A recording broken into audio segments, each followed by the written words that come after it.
I found that these 4 phases of preparation, inspiration, recreation, and transformation are, just the key to me doing all the things I want to do. And I'm the type of person that likes to do a lot of different things. And I found a way to support that. And when I say work life harmony over work life balance, what I mean is I discovered that with the idea of balance, if I work more, I have to then play more, right? And then all you're doing is just adding more to the scale to even it out. Where harmony, I like to describe it as like a beautiful plate, your favorite meal that you're curating. Only you know what goes on the plate. You know what flavors work together. You know when something's off. You know when you've added an ingredient that just doesn't work, but it's your plate. And that is really how we should think about harmony. What does it take to put your life's work out there in a really big way? How much can I do with this one precious life? Welcome to The Selfish Gift.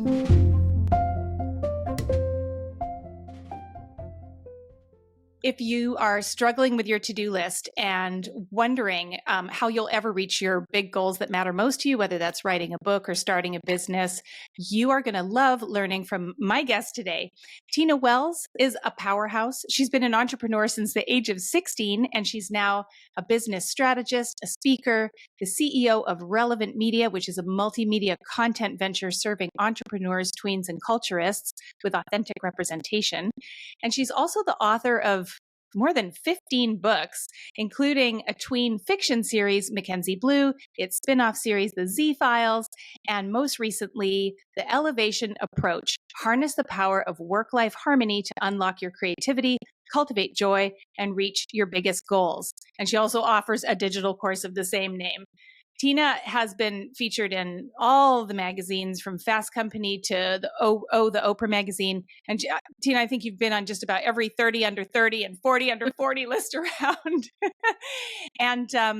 And if you've been in a Target this year, you might have seen her name on some very sleek and chic home office products, which is part of a collection that she collaborated with Target on. So Tina is just everywhere. And now she's on the Selfish Gift podcast. Tina, thank you so, so much for sharing time with me today. Oh, Maggie, thank you for having me. I'm thrilled to be here. Well, before we really get into it, we're going to talk about your author journey and just you and your wonderfulness. But first, I just want to ask you about this one little factoid and story in your life that just frankly gives me goosebumps. So we see a lot of the times folks that have, folks in your position that have, a notable body of work behind them, these collaborations with brands as the one that you have with Target. But there's a special connection there with Target that's pretty authentic to you. Can you tell me about that? I think you're talking about my dad. I am. My dad worked many, many years part-time for Target. And so you can imagine when my books first started rolling out there and now product, he was like first in store to chat with his friends and take pictures. And he had some friends who were still there and they would always tell him, Bill, she has another one here. And he would call me and say, it's time, you have to take me to go see this stuff. And so it's just been a really nice season of celebration. And it's been really great to get to celebrate these wins over the last few years with my dad. And if you've read the book, a big part of me developing the elevation approach really stemmed from some of my dad's health issues and watching how he was just so brave and strong and inspiring going through that. And so it feels really nice to be on this side of it with him and to be able to celebrate, all of this and just to know how much he and my mom both really contributed to all the success of the 6 of us. But really for me, it's great to be able to celebrate this with them. That's amazing. And I just love when life comes full circle like that and that personal resonance. And your dad was actually super impactful to you in other ways, even just starting as a youngster, right? Tell us about the coloring books that he made for you and your siblings. Oh, the Black History coloring books. You definitely read the book. I did. I remember at the time when Dad started doing it, we were like, oh my goodness, the coloring books again. This is so ridiculous. But so just back it up. What exactly what he did? So every Black History Month, my dad would make us all like his own Black History coloring book, and they were stories of African Americans who had done incredible things. And it was just like a story. So it's a picture to color, but then it had their bio. And amazing. We would kind of say, "Oh goodness, here he is with the coloring books again." But those stories were so impactful, I think, for the six of us, just showing possibility and showing what people were able to do with far less than what we have today, and what they were able to create. And so now I look back and I'm like, wow, Dad, that was so cool and so inspiring. But at the time, Sure. I was As a like, kid, you're like, okay, so we're corny, different. right? Here goes dad with his thing again. Yeah. But I see some really amazing resonance there, not only with creativity that he was expressing there, but also representation. Hmm. So, and that has become a Absolutely. really important strand to everything that you do. So, Tina, honestly, like, let me just say, you're the kind of dynamo that makes me wonder if you have a different number of hours in the day than I do. I No. remember when I was thinking of going into business, I felt really called to the entrepreneurial life, but then everywhere I turned, I heard things like, "Oh yeah, you have to like eat, sleep, and breathe your business, and you got to just live for it, 24/7, and eat stress for breakfast." And I was like, I don't think that's for me. But your message of entrepreneurship and well, you don't call it work-life balance, you call it work-life harmony. And it's a really major strand in your book. Um, can you tell me what that means, that work-life harmony? Yeah, I think like you were just saying, we were all taught that there was a certain way we had to work, right? And I want to start from a place of saying, if you're writing a book or if you're birthing a business and it's going well, you feel very grateful, right? Grateful that it's working out. And so the hustle is just kind of what we have to do, right? It's what our pound of flesh for this great opportunity. So I never thought that there was something wrong with having to hustle the way I was hustling and working the way I was working. But at some point, your body just starts to say, I'm not really feeling what's going on, right? And that for me was first time I was around 27 years old. And I had started my first company when I was 16. And so I was just in a decades long go, go, go. And at some point, I needed to find something new. And as I tell in the book, it was a stop and start for a long time. I think I finally just got to a place of work life harmony, and it's taken a long time to get there. And it doesn't mean I'm always in that state. I think what it means is I know the tools that I need in my toolkit, and I know it's going to get me there.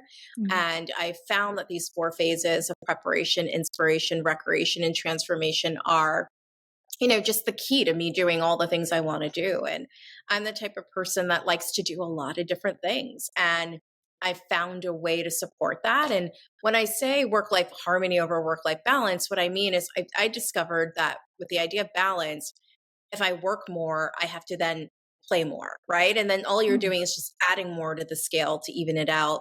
Where harmony, I like to describe it as like a beautiful plate, your favorite meal that you're curating. Only you know what goes on the plate. You know what flavors work together. You know when something's off. You know when you've added an ingredient that just doesn't work, but it's your plate. And that is really how we should think about harmony. How am I crafting the thing that makes sense? Maybe at a certain stage, 70 hours of work per week is what you need to get through that stage. And then you say, but I'm going to take this month off, or I'm going to take this time off, or I'm going to change it substantially. Again, it's not being in balance. You're going to be out of balance for a period, Mm. but it's the whole idea that you're participating in a process and not allowing it to happen to you. I love how flexible that is and how it honors the various seasons that we move through. So what you're saying is that it's about feeling in sync, that harmony. I love what you said about putting things on your plate. My way of looking at that is that, like, I don't want anything on my plate that isn't delicious for me to eat right now. Yeah, And I mean, that's a sometimes great way to think sometimes the about it. hustle is delicious, right? Sometimes it's like I just want to work on this thing all weekend. It's so true. I mean, when I'm working on a new collection, I mean, as I'm doing right now, like I agree with you. I'll take meetings at 10 o'clock at night with Hong Kong because I love what I'm doing and it's super exciting. But what I am going to do is probably add that 4 o'clock break and give myself a really nice break so that I can power through the end of my day. And one of the things that you wrote about in your book is listening to your body signals as a tool to making decisions about what to do and where to spend your time. Can you talk to me a little bit about that? How does that show up for you? Yeah, I feel like the first time it really showed up was in my 20s when I started to feel that burnout, right? And my body was giving me signs that it wasn't really thrilled about what I was doing, whether it was like stomach pains or my hair falling out. Like there are definitely signs of like stress. I remember at that stage in life when I would have my weekly hairdresser appointment and she would say, I know when you're stressed. I can look at your head and I can tell, right? So I had a Wow. very Yeah. serious tell. And even then she was like, and I know there are great things happening in your life, but it's still stress, right? And so figuring out how to deal with that stress became really, really important to me. But I think, like so many, I was then figuring out how to cope, right? I still wasn't at the thriving place. I was at the, I know how to get through this. And we don't want to create success, create books, create all these great things just so we can kind of get through something, right? So Hmm. I just started to dig for more, ask more questions. How do we go from just, surviving? What does it really mean to thrive? Is that something available to everyone or is it just for a select few? And so I was, a lot of getting curious, which is my second principle in the elevation approach. And again, every tool I'm putting in the book is something I went through myself. So you mentioned the elevation approach. Let's just unpack that a little bit. It's got Yeah, 4 stages. It's got 12 principles, and what is it for? Is it just for entrepreneurs, or is this something that we can use on all kinds of absolutely life not. decisions? Talk us through it a little bit. Absolutely not. I very specifically, I have a course that's really designed for entrepreneurs, the elevation approach for business. But the book was really about the elevation approach to life. And it's for anyone who is seeking work life harmony over balance. If you've decided balance isn't for you and you want a new way, that's who this book is for. And it's about living life, right? And it's about fitting in all the things we all want to fit into our life, our family time, our friend time, our personal time, our time for work. And it's a plan that really helps you bring to life your big vision for your life. And Mm. so it is an approach, as you said before, it's very flexible, but it also asks a lot of the reader, right? I'm going to ask you so many questions about who you are today, and also I want to just say at the beginning, you have to give yourself permission that, to want different things in this stage of your life than maybe you wanted in a previous stage. That's totally fine. It's trying to meet you where you are today. If 10 Mhm. years ago your dream was a chocolate shop and that dream has died, it's fine. Move on from that dream. You don't have to keep trying to do that. But it's trying to understand, where are you today? Who are you today? What are you trying to accomplish? What do you want your life to feel like? And then how do we get you there? Yeah, amazing. One of the things that I love about the way that you share, the book is full of exercises and tools to use. And then you also include a kind of a troubleshooting section, which is like, if you're having trouble with this, like try this, don't be so hard on yourself. It's very nurturing and supportive. And just like, packed with all that interactive stuff. Personally, I'm a clipboard person. I love taking my coffee and a clipboard into my bed on a Saturday morning and planning out my weekend. That's just me. So this kind of book is exactly for somebody like me. Um, I want to ask you for a moment about your sort of like the audience and the group of humans that you most care about supporting with all of the work that you do. Representation is a huge strand in your work, both with relevant media and also in the books that you have written, particularly in your tween series. Can you talk to me a little bit about what it means to, see ourselves represented in the people and icons that we admire around us? Absolutely. I mean, even going back to Dad's coloring books, I remember the first time I saw Madam C.J. Walker, and I remember thinking, oh, wow, here's a woman who made her fortune from beauty. And I love beauty. And maybe there's real money, and it's not just like, a thing I should try to be serious about something else. I can actually be serious about fashion and beauty. And, that's been a through line of my work for so long. And starting at 16, I did not see myself reflected in media at all, right? Teen entrepreneur wasn't happening in 1996. For We sure. forget, how recent it is that we've accepted the entrepreneur. And I remember people feeling sorry for my parents saying, "Oh, she's so smart. If only she could have been a doctor or a lawyer," right? Like I could have put my skills towards something else, but I chose this entrepreneurship thing, which again, think about where we were at that time. It wasn't the safe path. It wasn't the path to wealth at the time. And so, I think when the books I loved, there were always strong young female characters in the books I was reading, but they weren't diverse, and so I Mm. credit a lot of the writers in the 80s and 90s for bringing strong girls to the forefront. And we had, the exceptional like Laura Winslow and, goodness, Lisa Turtle. Like we had those characters who showed up who were beautiful and elegant and wonderful, but they were few and far between. And in a lot of the big tween or teen book series of the time, they just didn't exist. And so, use those tools to do what I needed to do to open and really open my mind to what was possible. But I knew if I ever had an opportunity, and definitely didn't think I would at that time, but once I got the opportunity, I thought, okay, how do we expand and how do we open up what's possible to so many other girls? Yeah, amazing. Um, and how do you think that the fact that your life's work, both in the businesses that you have created and that you run, and also the books that you have written, the fact that they're so clearly designed with that kind of personal sense of mission in mind, how has that played into your own life satisfaction and your sort of fuel for the journey? Yeah, I think, that is a side effect. What I focus on is writing books that all kids will love. And that's really what I start out with is I fall in love with characters and craft their world, and they happen to be diverse, right? So when you think about June Jackson, I fell in love with the idea of a girl who couldn't tell a lie trying to survive middle school and all the incredible stories that could come from that. And I crafted a very black cast, a very black world, right? But the idea was here's a girl who can't tell a lie, and there's a little bit of fairy godmother and a little bit of fun and fantasy infused in it.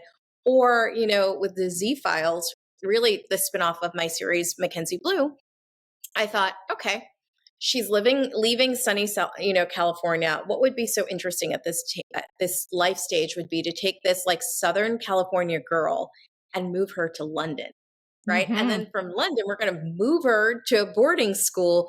And isn't that interesting to show, how she shows up? And, that was so fun to write. And then with the Stitch Click, it was, five girls who are really different who meet at a place that's focused on fashion, right? But they're really, really different girls, really, really different families, yet they find friendship. And so there's always a thought. And then I start to build out who they are.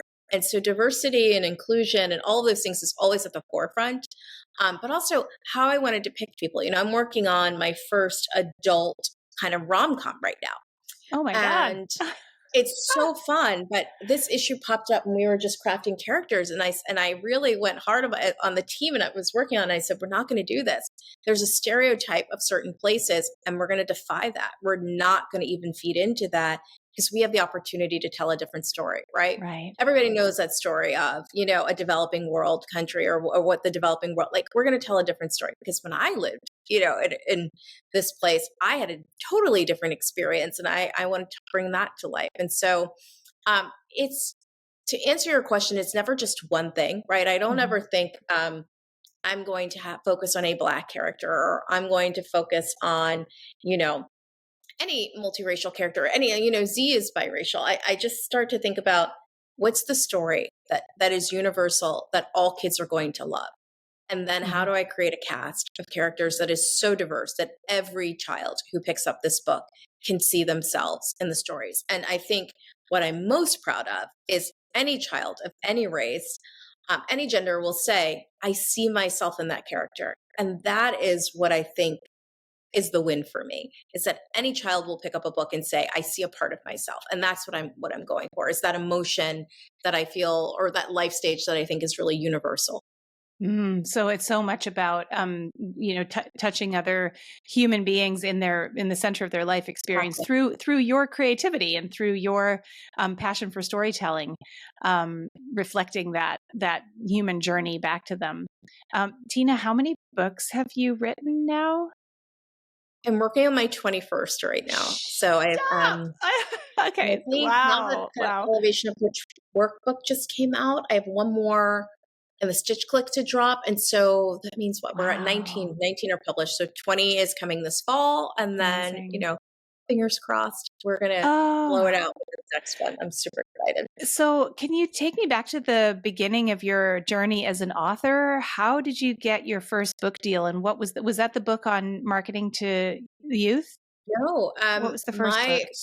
so first book, it was a series, Mackenzie Blue. And Oh, you Mackenzie started Blue, there. Okay. I started there Ah, in 2006. So I was 26 years old. oh my And gosh. again, mid 90s. No, 2006. 2000. It was around 2006. Yep. And so I was in my mid 20s. And what was happening was, a lot of Gossip Girl. Those books were doing really well. And so the idea of marketing companies creating mega brands was in the market. And I owned a marketing company and I ended up getting hired to market those books. And at the time, the publisher was saying, "You must have an idea." I graduated, I have a degree in journalism. If you go back to the beginning of my story, I wanted to be a fashion writer, right? So I still went to college for journalism, still thought I was going to write, and had this company that was like my side project. And so you would think at the time I was offered this test to like try to come up with a book, I would have been so excited. And I was like, I'm very busy with my marketing company. I don't know what I can do here. And the year before, I had been in a cover story in O Magazine. And so, at that time, 2005, the Oprah effect was real and I had a lot of business. And so I just was like, I don't have time for this passion thing. I have to do my job. And then what happened is I was hired to help a very big Fortune 500 company understand this new emerging consumer called a tween. And I promptly fell in love with tween girls.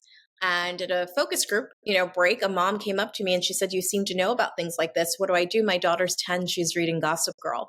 And that was the moment that kind of stopped me because I thought, I'm 28, right? 26 at the time. I love Gossip Girl, but I've been through that life stage, right? I went through what it meant to be a girl. And I thought, okay, um, entertaining Gossip Girl was very entertaining, very fashionable, stylish. But at that age, a mom was looking for a way to teach her daughter some really good values. And so Hmm. I looked at that challenge and thought, what if I could create a book that could do both, right? That could give you the glitz and the glamour and the fun, but also a very flawed character who always went back to trying to do the right thing. And that's really how I got started with Z. I went back to that publisher and said, okay, I'm willing to consider what you're asking me to do. Um, can you give me a few agent recommendations? And so I ended up not even going with that publisher, but Huh. found a home at Harper and it was great. I mean, it was really fun to write those first 5 books in the series. And then many years later to get to pick up her story in the Z Files was awesome. So, wow, that is fascinating. So basically, you were headhunted by a publisher to like, please write some books for us. And then Yeah. through that, you wound up getting an agent, which then led you to sign with HarperCollins, a totally different publisher. And that was the beginning. So, unlike so many of the people listening to this podcast, becoming an author wasn't something that you intentionally set out to do at first. It was something that came and found Never. you. That's Which wild. is also like my career journey, right? Like I never thought it. I mean, I always say to people at 16 years old, I was not like, what I'm going to do is start a marketing agency. I didn't have the language for what I was doing for years, right? But I think many moments in my career and even now what I get to do in creating product to Target, it was always about being in the right place at the right time I'll say. and always being driven by passion and by having value and contributing to being in the room, right? And Mm. so I think so often we're taught go after what you want, go after your goals, go, and we don't think about the service part of our career. Mm. Who are we here to serve, and what does that service look like? And I was just doing my job as a marketer, right? I was just serving my client because I loved that work, and these opportunities came up as a result of that work I was doing. Where So people are like she's good at that. I know you've told this story a whole bunch, but I think we need a little recap. Like, how in the world did you come to found a marketing agency at the age of 16? That's not something that normally happens by accident, but how did that unfold Oh, for it you? was totally, I mean, it all starts with 17 magazine, as most magical things did in 1995, right? Again, I'm a very American teenager in the 90s, and I was just sharing with a friend. I don't know if anybody else has been watching the Supermodels show on Apple, but that was literally my teenage years. And so watching that show, it just showed me like it was really where my business started. And seeing again, like there was this woman, a show called Style with Elsa Clench. And people probably don't remember a time where there wasn't TV or what there weren't TV shows dedicated to style, right? And Uh-huh. so I'm the teenager who's reading 17, reading teen, I'm consuming everything. TV didn't have a place for this. So Elsa Clench comes on and she's showing you Paris runway shows. That was the mindset I was in at that time, which was I just have to get into fashion somehow. And so 17 had an ad in the back for a newspaper for girls that was looking for writers. I didn't have a computer back in 1995. Right. My parents just bought me a Brother word processor, which was very fancy at the time. Okay, if you knew what a word processor was, it was very cool. And I typed something up and my mom said, I'll fax it for you from work. And it was like my audition for this newspaper. And I got a call from the editor in chief and she said, okay, I'm going to hire you as a product review editor. And I said what anybody would say, which is awesome, amazing, and kind of hung up the phone and then thought, what the heck does a product review editor do? And I'm like, reviews product. Okay, that's Uh-huh. cool. And I started, doing product reviews. And what happened is I would send the reviews back to companies and they would always say the same thing. Love what you had to say. If I send you more stuff, will you keep telling me what you think? And again, didn't think about money. Thought about I am 15 years old. Life does not get better than this, right? I'm the oldest of 6 kids growing up in suburban New Jersey. Mom and dad are putting their money into private school education. They're not buying me every trend that certainly is coming from a runway, but every trend showing up at JCPenney, I have just hit the jackpot to get the stuff I want. And Mm-hmm. that was what started. And it wasn't until my freshman year of college when I enlisted friends. I had like 40 companies sending me stuff at this point. And I was doing these fancy reports and someone called me and she said, I'm going to tell you something really important. Like I just reviewed what you and your friends did and it's 10 times better than what someone did. I paid $25,000 to. This is the first time I ever heard money what could be involved in this, right? And Wow. this is, 1998 money, right? Mm-hmm. $25,000 in 1998 was a lot of money. And she said, you have a business, it's called market research and you need to figure it out. I didn't know what any of that meant. Wow. But again, right place, right time. I went to see the head of my business department and after she stared at me for a long time, she said, I want you to take an independent study with me and let's see if we can't make this a real business. And that was how it all started to get very serious and for me to start to understand I could make money. That is remarkable. So you were basically doing like focus groups and writing reviews or writing product feedback. It Exactly. wasn't even reviews like in the newspaper sense. It was product feedback for the companies who made those products, and Exactly. that led to your business. That is incredible. And the thing, yeah, right place, right time. But I gotta say, Tina, also like credit to you for saying yes and diving in. Right? You didn't really even know what you were getting into, but you went into it anyway because it felt right. Yeah. And I was also really curious. And I think, there's a reason curiosity is so important to the elevation approach. And That's one of your even in this principles. stage of my life, if you had told me 4 years ago I would become a manufacturer and produce, 1 million units of product to go into a Target store, I would have said, you're out of your mind. There's no way I have the capacity to do that. And here we are, and I'm doing these things. And so, and it's leaning into the curiosity. It doesn't mean that I'm not nervous. Doesn't mean I'm not scared. It just means I'm a little more curious than I am nervous or scared. So I'm glad that you are sharing that you have your kind of moments of self doubt. I would love to know what is your sort of standard. I don't know. Do you have tools and ways that you get yourself through those sticky moments of self doubt or anxiety, nervousness? I think one of my go-tos is I just need to know as much as I can about it. And I remember a couple of years ago, let's see, now it's probably 3 years ago, I became really, really fascinated with digital courses. And in true like Tina style, I couldn't just do a digital course. Every time I heard them mentioning something and I didn't know what it was, then I had to go down that rabbit hole and figure that out. Right. And I just kept thinking like the more I start to understand the things I don't know, the more the anxiety goes away. And I don't know if Yeah. anyone else just gets feels really anxious about not knowing, or just like imposter syndrome. And so like my way of dealing with it is I'm just going to know more. Right. And so when I, even getting into the type of business I do and understanding what global trade is and how is I going to move product from China to the US and understand customs and all those things. And guess what? I figured it out. But you also have to be really honest about what you don't know. And I Mm-hmm. don't care how big a call I was on with how many people, if they're using, STPCC, I would stop and say, I'm so sorry. What does that mean? And I Mm-hmm. wouldn't feel any way about saying, I don't know what that means because I don't do this. So, I think you have to kind of let that part of you go about having to always be the expert and know everything. There's so many situations I've been in where I am not the expert, yet people are leaning on me for my expertise. And they're like, well, she sees something, so we want that. So I know that I am bringing value, but bringing value doesn't mean that you have to also be the one to solve every problem. Right. And that to me has been my strength. I love that so much. And also because I think when we're putting ourselves under the pressure to appear as though we already have it all figured out, we're actually just undercutting our ability to grow.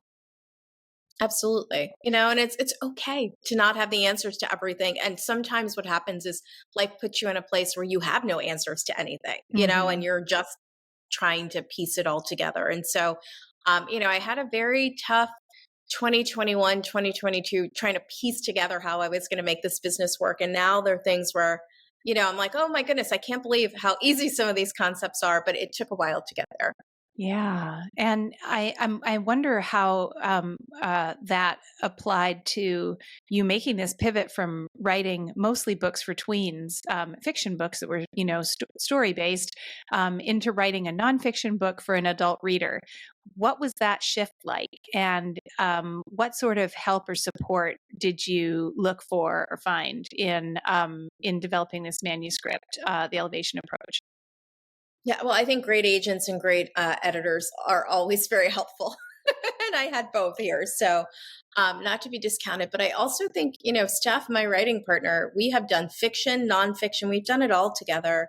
And again, our process is the same. We're embarking now on adult fiction together. And it's all about that curiosity piece is so important, because it allows you to be okay with what you don't know. And I think so Mm, often society is teaching us that we all have to be experts, right? We're all experts at everything. And there is something really beautiful about not being the expert and just being in a season where you can explore. Steph and I are really good together at like, oh, we don't really know how this is going to go, but let's put some building blocks there. We know we need to write 60,000 words and we know we need 22 chapters, right? So we start building what we know, to give us some boundaries to work within. And then we start to do the things that we're really both good at. For me, it's always character development. That's like my absolute favorite thing to do. I own it in every project, and that is where I soar. Steph is incredibly organized, deadline oriented, a brilliant. I mean, Steph can write thousands and thousands and thousands of words per day. She's just gifted at doing that.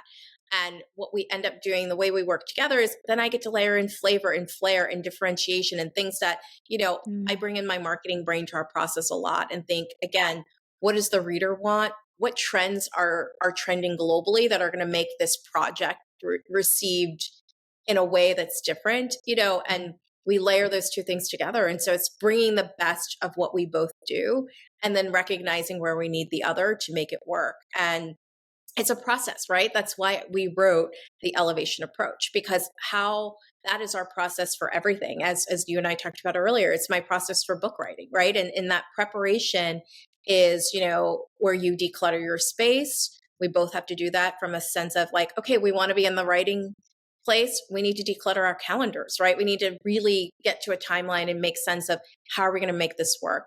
And then it's the getting curious. And that's really fun where I explore what characters do I want in this book? What's going to make this, really interesting? Back to what I said before, what trends are happening? What's coming? Like, how are we going to make this work?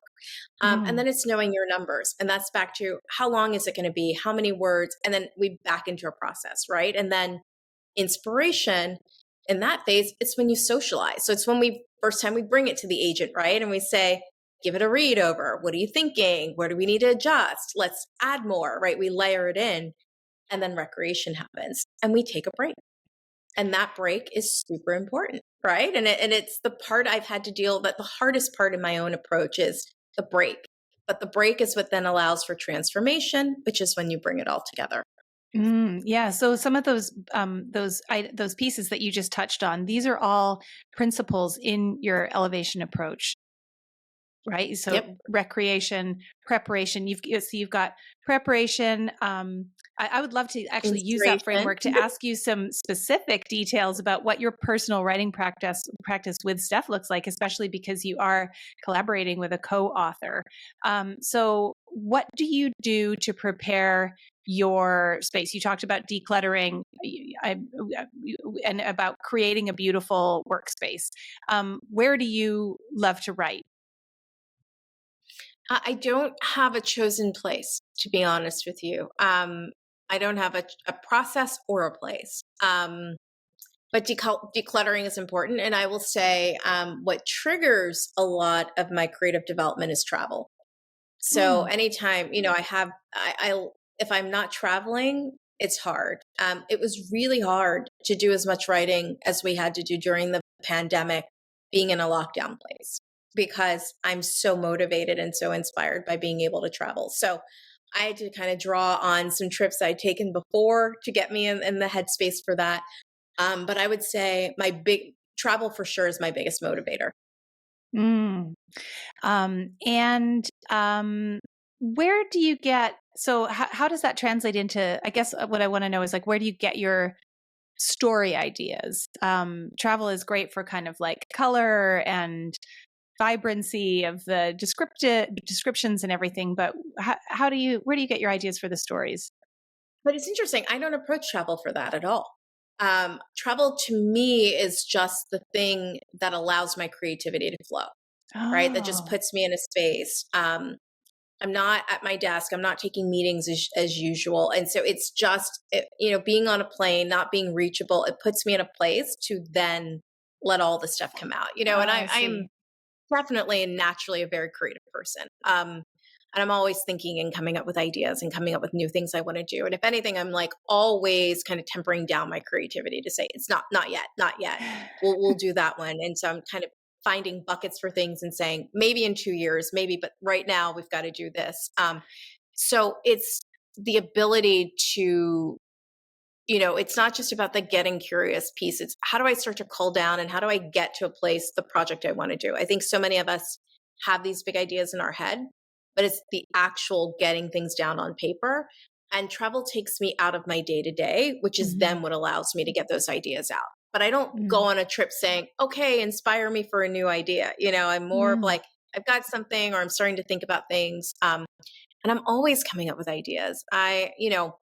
Sleep and rest is very helpful to my process for Yes, sure. and you mentioned in the book that's one of your non-negotiables, right? And yet you're encouraging Absolutely. readers to kind of identify what are their non-negotiables that they just, that they will not put in front of what matters to them. So, what else are some of the things, the kind of rules and boundaries that you have that allow you to be so prolific? And it's funny, I don't have a lot. Sleep, I would say sleep and travel are pretty much it, Mm. and the rest, I think we all have, these abilities we're born with, and our job is to figure out the process and how we have to get them out. Right. And Mhm. so I'm not, I want to be honest and say I'm never trying to be creative. I am just naturally creative. It's not ever something I'm trying to be. What I'm trying to actually do more in my process is apply discipline to how I'm going to get that out. So you don't just see like 50 different brand lines everywhere, because that would be the way I would naturally go, right? I could Mm. come up with 20 brands tomorrow, but that's just a gift, right? If you like, that's some chefs where they're like, how do I put my favorite 20 meals in a cookbook, or how do I design a menu when there are 100 items I want on the menu, right? The process is actually to cull down that creativity and say, this is the best of what I can do right now. Right. And I think for many of your listeners, there are different areas in their life when they can think of, oh, you know what? I probably could do a million different things here, but I only do these things. Right. So think about musicians who are like, my album could have 100 great songs that I love, but I chose these 13 for a reason. Right. There's no lack of creativity. It's just what makes sense and how I'm going to put some discipline around it. And I find the same in my process where I'm thinking about what's the discipline I want to put around it, what's the schedule, how much do I want to do, because that's what actually messes with my work life harmony. When I Mm-hmm. tell you very honestly, I'm sleeping 7.5 to 8 hours a day, a night, right? That's true, because I can't be productive in that and make the right decisions in the other time if I'm not fully rested. So what that ends up meaning on my end is I produce less stuff, right? Because if I were to produce at the rate that I could go, it just wouldn't be as good. So I've gone for fewer and making it as good as possible versus just like releasing all the creativity I have. Right, right. Because you only do have so many hours in the day. And so if it sounds like for you, kind of stimulating that creative urge is not the issue. It's more about, kind of keeping yourself in a groove until that thing is complete. And then you can move on to the next thing or the next 10 things, because you probably have 10 things on the go at any given time. um, Absolutely. okay, so another one of your principles or tools, I don't remember if it's like one of this. Yeah, I think it's a principle. It's just to create rituals for yourself that feel nourishing. And one of the things I loved about that was that these are not just work rituals. They're also things like, that bedtime cup of tea, which by the way is one of my favorite rituals.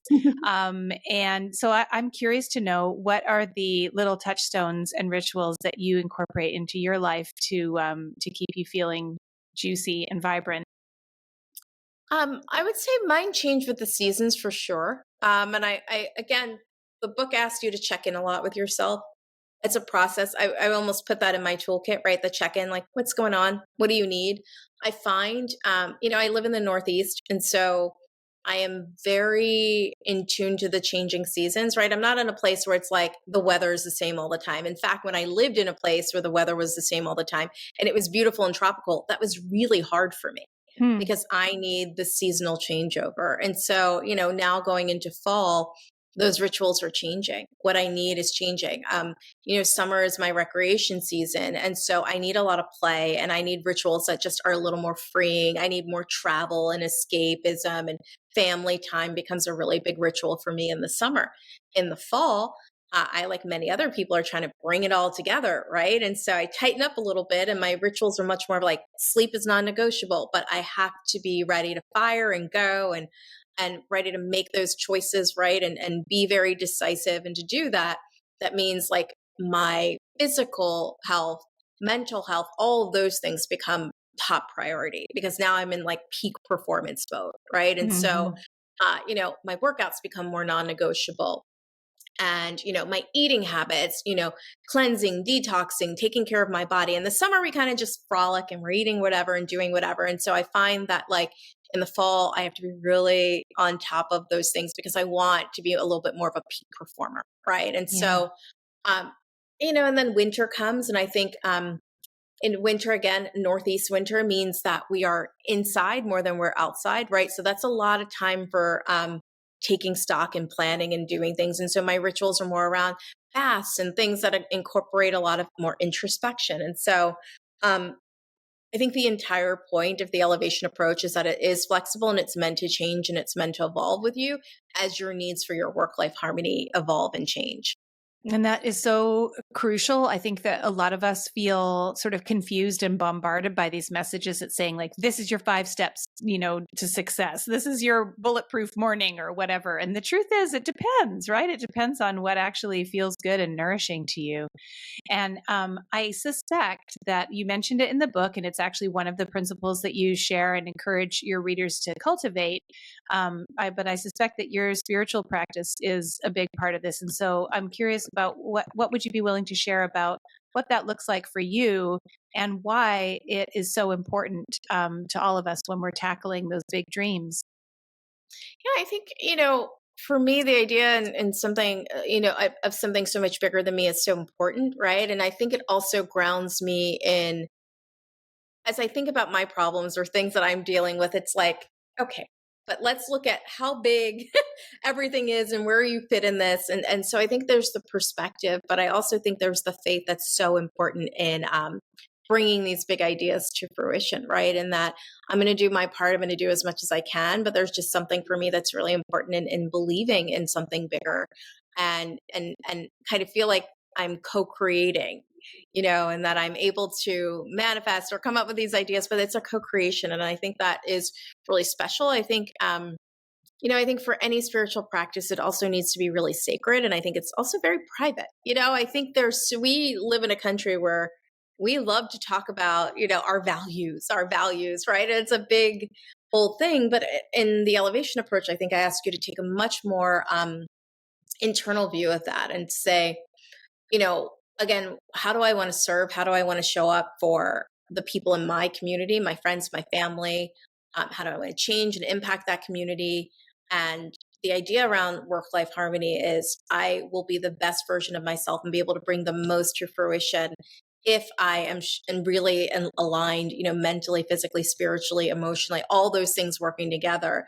And the spiritual component is just huge. It's just really, for me, it's like the guiding light of why do I want to do these things? And then I can align everything else. Beautiful. Tina, I know that you have a busy day of PR and media and other interviews that you need to run to. Before I let you go, how can, first of all, thank you so much for all of the insight, wisdom that you've shared. How can people be in your world, find out more about you, join your course, etc.? Where do we find you on the internet? At tinawells.com, you can read about every book I have. There are also a lot of free tools on my site. So there's a business, if you are a small business owner and you want to just see how healthy your business is, I have a free checkup. I'm not sure if it's posted yet. We have a tool, Steph and I have a tool around for emerging writers there too. So there are lots of goodies on my website. You can sign up for my newsletter. I drop lots of gems every week. And so there are many ways to get in touch. And then on Instagram at Tina Wells. Great. Amazing. Thank you so much for your time today, Thank Tina. you, It's been a Maggie. super inspiring conversation. I appreciate it. This has been great. Thank you. I really hope this conversation has inspired you to give so much of your gift to the world that it expands you into your greatest possible version of yourself. Remember, it's not selfish just because we also benefit from it. And here's where I get to make a selfish request. New podcasts need all the help they can get. If you enjoyed this episode, please rate the show and subscribe to us on your favorite platform. Don't forget to follow us on Instagram at Selfish Gift Podcast. And send me a DM. I'd love to hear how you're sharing your gift with the world.